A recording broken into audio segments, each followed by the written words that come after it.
So lately, with all of the Pottermore sorting that's been going on, a lot of people have been really upset about what houses they've been sorted into, and I know in particular, a lot of people have been really upset about sorting into Hufflepuff. So I thought I would make a video in defense of Hufflepuff. Now, before I do this, I will admit that I used to consider myself a Ravenclaw. This was more out of convenience, however, because I owned lots of blue clothing and Luna was one of my favorite characters, so I figured, why not dress up as Luna, even though this, not blonde. But whatever, I did it anyway. I was cool. However, about 2 years ago or so, I started having my doubts about whether I was a Ravenclaw. I'm fairly intelligent, I'll admit it, but I began to think that maybe I didn't belong in Ravenclaw. I like to learn, but it's not so much out of just the pure intellectual part of it. It's that I'm a hard worker and I know that learning will get me to where I want to be in life.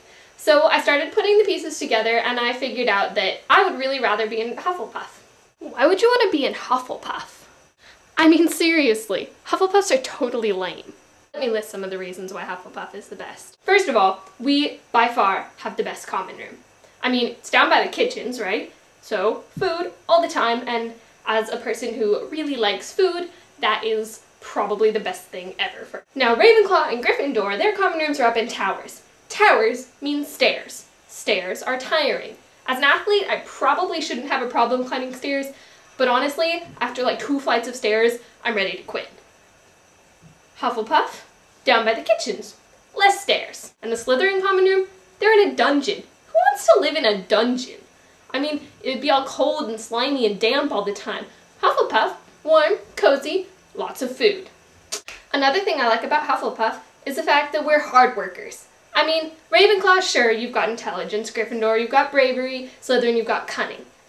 But how are you going to get anywhere without hard work? Even Slytherins have to work hard. To get somewhere with your ambition, you've got to apply the work. Intelligence, bravery, and ambition without hard work aren't going to get you anywhere. And honestly, who do you want on your side when you're in hard times? Want a Slytherin, who's going to leave you as soon as they see an opportunity for helping themselves? You want a Gryffindor, who's going to run blindly into the face of danger when maybe that's not the best option? You want a Ravenclaw, who's going to sit around and think about your problem theoretically? You want a Hufflepuff, someone who's going to be by your side loyally and put in whatever work needs to be done to help you out. And another thing, badgers, coolest animal ever. Lions, what do? They sleep for a majority of the day. Snakes are all slithery and yucky, and I wouldn't want to cuddle a snake. Eagles, pretty cool, but still not cuddly and pretty standoffish, it would seem to me.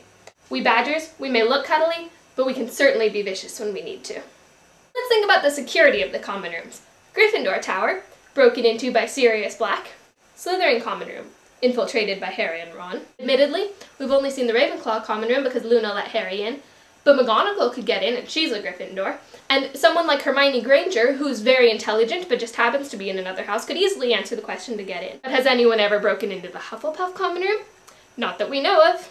And think about who's been in Hufflepuff house. To begin with, there's Helga Hufflepuff, who is probably the best of all the Hogwarts founders. She was willing to accept everyone into her house, regardless of their heritage or their bravery or their intelligence, because she knew that everyone deserved to be educated in the magical arts, not just the special ones. I know Cedric Diggory gets a bad rap now that he's been played by a sparkly vampire, but think about the kid.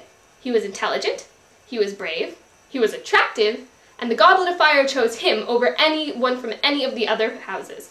So that's gotta say something about Hufflepuff. And who could forget Tonks? I mean, she may have been a Hufflepuff, but she's brave, she's willing to fight for her friends, and she's willing to die for her cause, just like any Gryffindor would do.